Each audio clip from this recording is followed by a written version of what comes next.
Hello, everyone. Welcome to another episode of Adaptation Cut. Your very own Aisha Anwar with her friend Muhammad Ali. Ali in the house. आज जो हम discuss करने वाले हैं is going to be not just like a generic discussion about films and what they make us feel, but also about the fact कि literature की दुनिया में जितना भी काम हुआ है, जितना भी contribution दिया गया है by different theorists,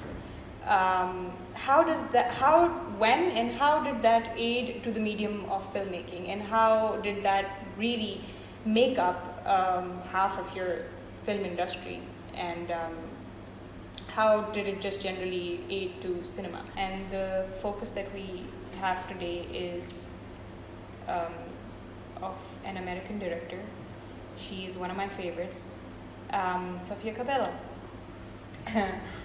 Sofia's filmography deals with a very female-centric lens, and the kinds of themes that she has often worked around are femininity, isolation, youth, coming of age, really beautiful delicacy with how she deals with all of these themes and what she's trying to say, which is why personally I feel like even though she's always coming from a female gaze in her films, it wouldn't be unfair to say that she is an acquired taste, because even if she's talking through a female-centric lens, the themes that she's talking about are very much subjective and deep.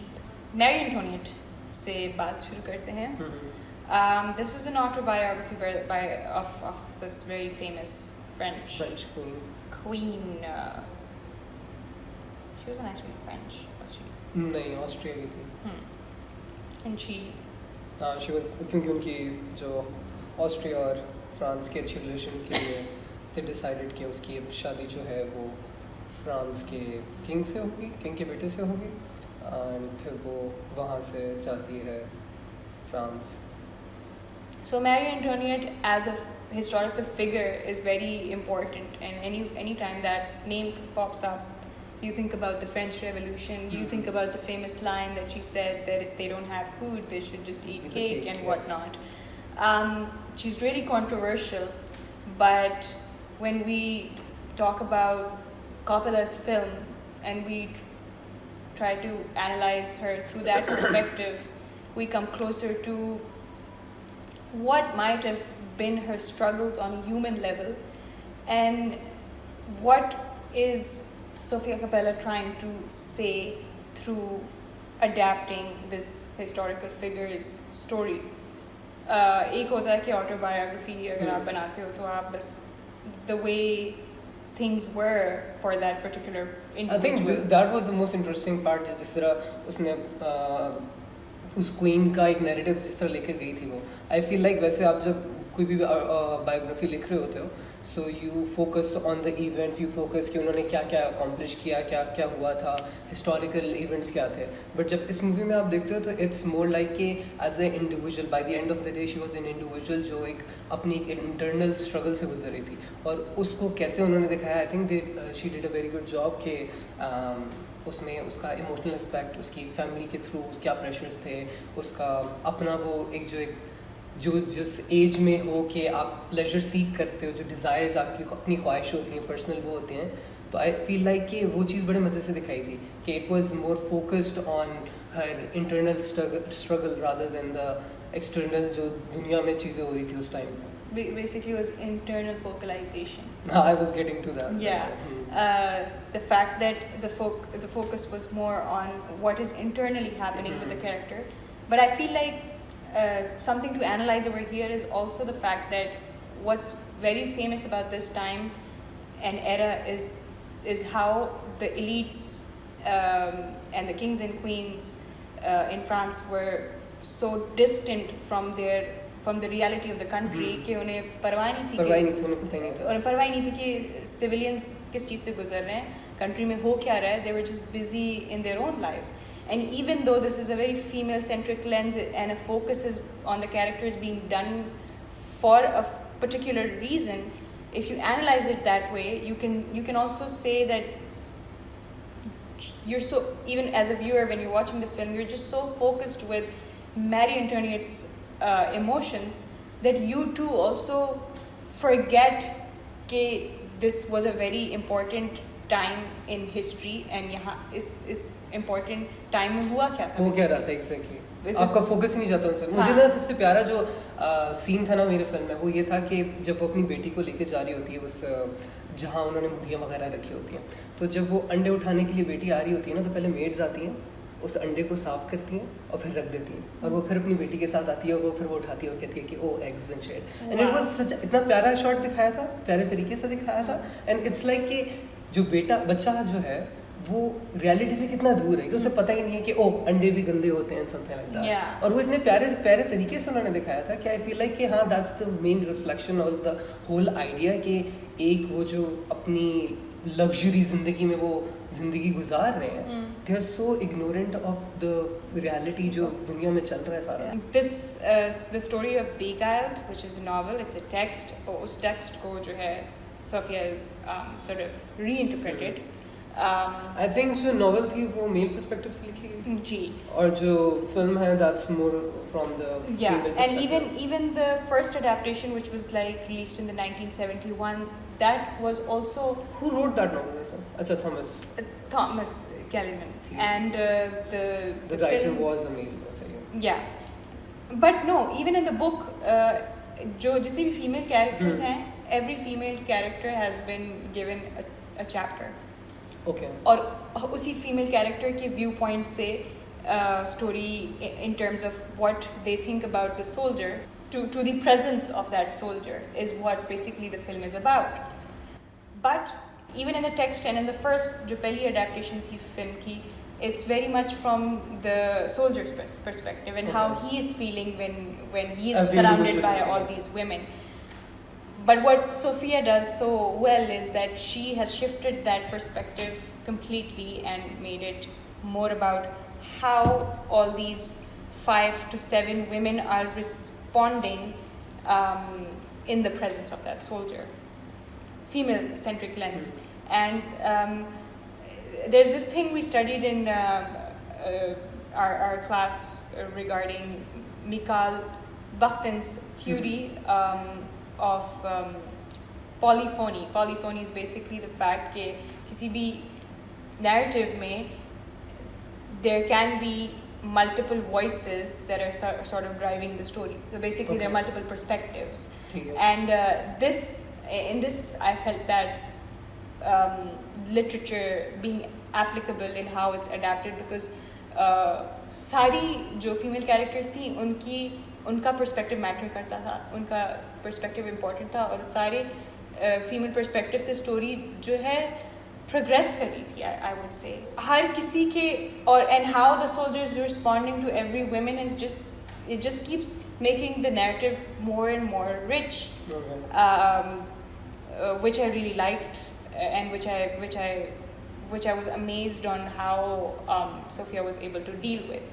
And also another theory that sort of is applicable when you watch this film is Todrov's 5 stages of narrative structure.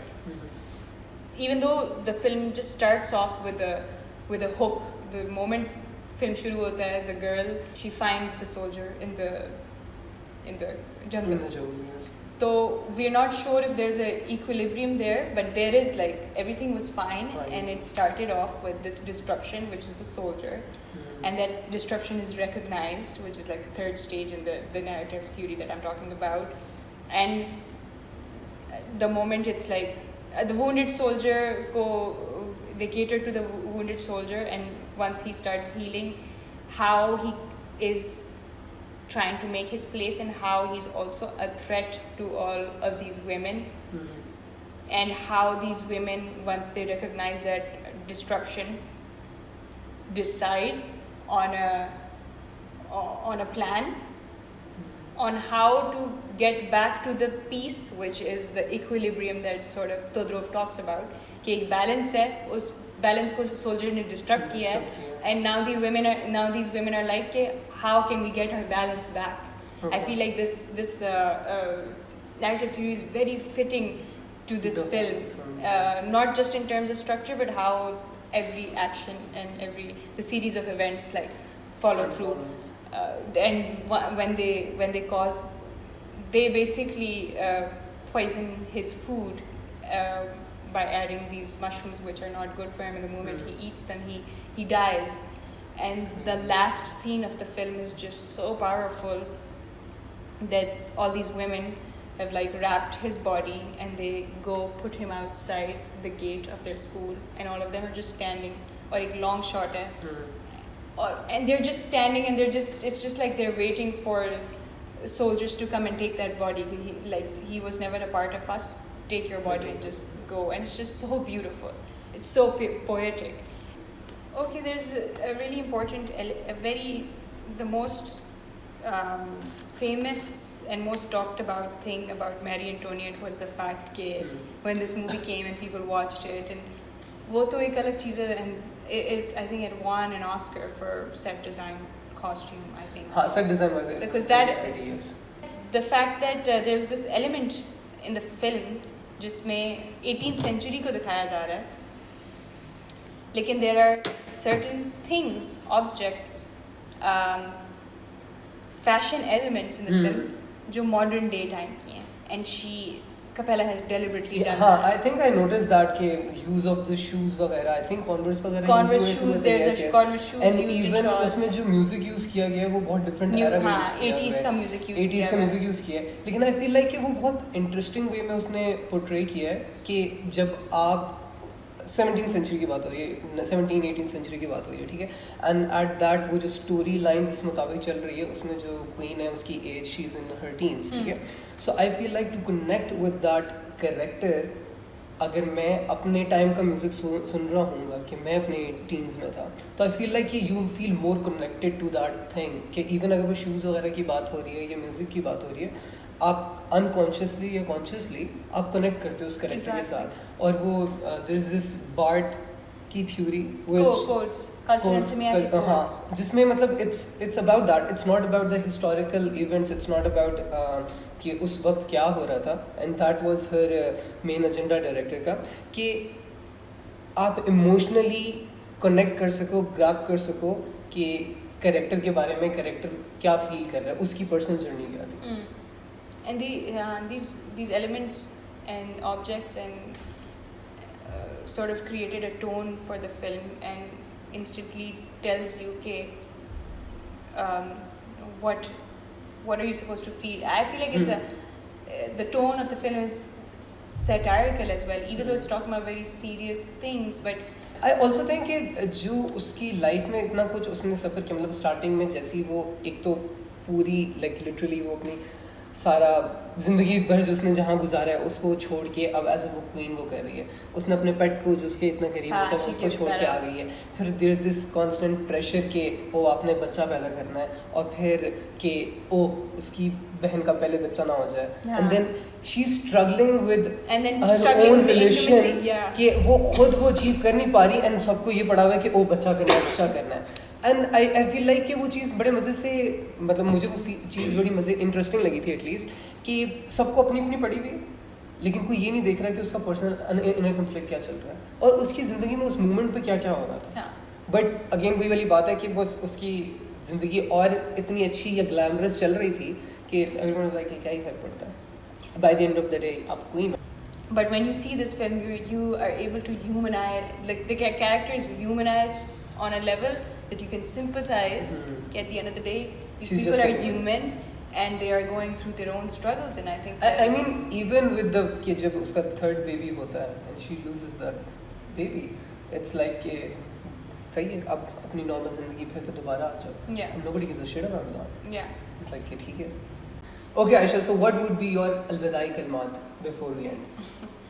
My alvidai kalmat would be to be active audience when you're watching a film.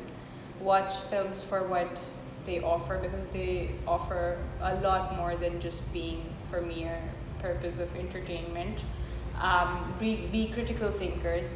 Always try to decode the context of films, and that's how you this is not just for the people who watch films, but also for people who make films.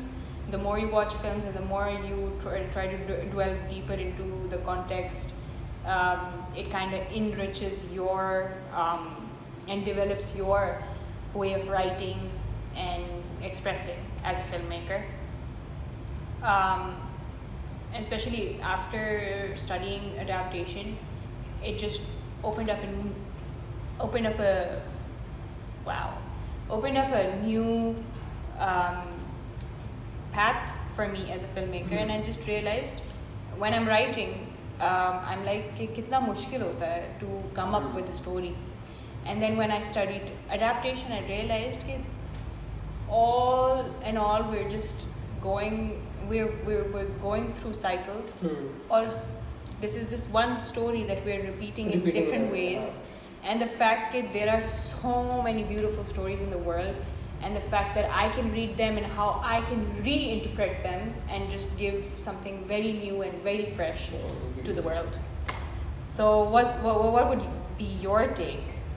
Yeah, personally I feel like कि जो भी हम content consume कर रहे होते हैं ना, तो पहली चीज़ ये होनी चाहिए कि always entertain yourself, क्योंकि हमारा that is the main purpose. कि हमने जो हम देख रहे हैं वो हम entertain हो. क्योंकि I feel like कि personally जब से मैं critical thinker बना हूँ, I feel like कि whenever I'm consuming any content और वो मुझे अगर personally हल्का सा भी click करे, तो मैं उसको ना बस देख रहा होता हूँ कि ओ अच्छा ये shot कैसे बना है, ये कैसे हुआ है, और मैं the beauty of it, the curse of filmmakers, कि आप इतना ब्यूटीफाई चीज़ों को देख के आप इतने इंट्रीग हो जाते हो कि आप चाहते हो कि वो रिक्रिएट करो. ठीक है. एंड सेकेंड चीज़ मैं ये बोलूँगा कि यार जो भी कंटेंट होता है ना, दैट इज़ इमोशनल पोर्टफोलियो. ठीक है, आप अपने दिल से बनाते हो. ठीक है, कोई भी बंदा कोई भी कंटेंट बना रहा होता है ना, तो वो बुरा ऑन पर्पस नहीं बना रहा होता, अनलेस के वो ऑन पर्पस बना रहे हो for the fame and shit. ठीक है, अब मैं थोड़ा ऑफ टॉपिक हो गया, लेकिन खैर एनीवे आई फील लाइक कि जो भी कंटेंट आप बना रहे होते हो कोई भी बुरा ऑन पर्पस नहीं बनाता. So be critical but be open to the fact कि वो उसकी इमोशनल या उसकी क्रिएटिव साइड थी और वो उसको उस तरह दिखाना चाह रहा था. या that's pretty much it. And with that, we are signing off. Thank you so much. Thank you, Navamina.